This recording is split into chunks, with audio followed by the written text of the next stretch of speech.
As we've seen so far, humanity is undergoing an exponential increase in veils being lifted, and we are seeing life being stirred up and changed like never before. One analogy we might use here is as if humanity has been in the dark for so long, isolated by socioeconomic and cultural divides, and yet with modern technology, it would seem as though the lights are collectively turning on. But now, there is so much light, all at once, that it is blinding.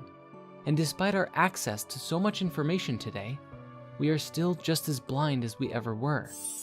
That is, while we allow time for our eyes to adjust. Yet the root of revelation doesn't just speak to veils lifted, but our own revelation from divine origin.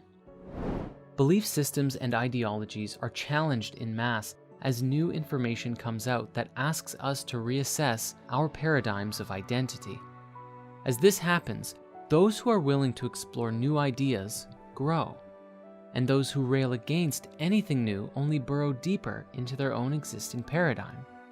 Even in the new world we are creating, there are bound to be different paradigms that people live within.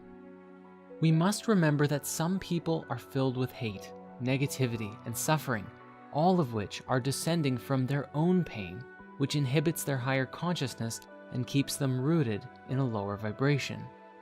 This does not mean that they are bad people, for the only true remedy is compassion.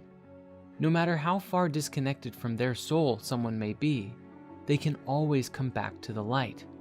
However, the only way for this to take place is if they genuinely want to, for unless someone seeks their own salvation, they will never end up finding it.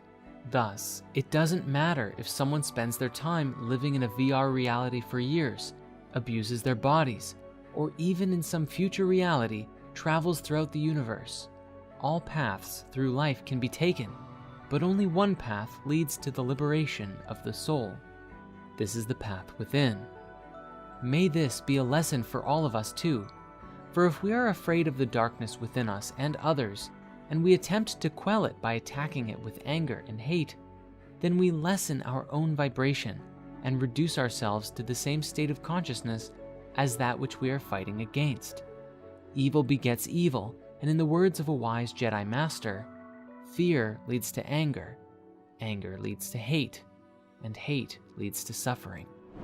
Hence, the true solution to the salvation of humanity, or the reconnection of our souls as we discussed so long ago, is through genuine and authentic compassion.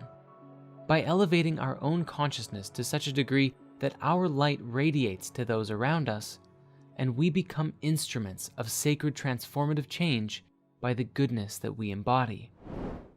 And while this may sound to some like spiritual woo, the discoveries around this today have the power to radically change everything we think we know about both science and religion. These discoveries speak to a deeper, basic, and more intrinsic understanding about the nature of who we are and our place in the cosmos, as well as the abilities that we have and may inherit. Speaking to the nature of consciousness itself, these discoveries are so paradigm-shattering that life on Earth as we know it will never be the same once the knowledge becomes commonplace among the people of the Earth. That is, if it's ever allowed to get there. For a long time, our perception of spirituality has been governed by the religions of the world, and our perception of the universe and the nature of life has been governed by science. Movies like Zeitgeist outline and identify ways in which the religious institutions have monopolized people in a myriad of ways, while others today, such as Dr. Rupert Sheldrake's The Science Delusion, demonstrates how science has been used to shepherd people into a mindset, keeping us locked into a paradigm of physicality and nothing more. Further, these two voices of science and religion have been at odds for a very long time, sharply criticizing one another, or otherwise outright refusing to acknowledge each different perspective, or their many merits and wisdoms that they bring forth. Despite this, today new revelations about the nature of consciousness stand to shatter the illusion of separateness, destroy the dogma we've clung to for so long, and give us a foundational blueprint to create a new world for ourselves. Truly, it's how we can create heaven on earth. All that's required is our complete participation. One example of this is found in the work of Dr. Bruce Lipton with The Biology of Belief, which explains with profound scientific logic that our beliefs and self-identity are a product of our environment, and that as we think it, so shall we become. His work describes that if we spend our lives believing that my family had a hereditary disease, so I'll get it too, you are consciously and subconsciously programming your body with signals that will facilitate you creating that outcome. And of course, this belief and others can come from our parents and family or the environments that we expose ourselves to.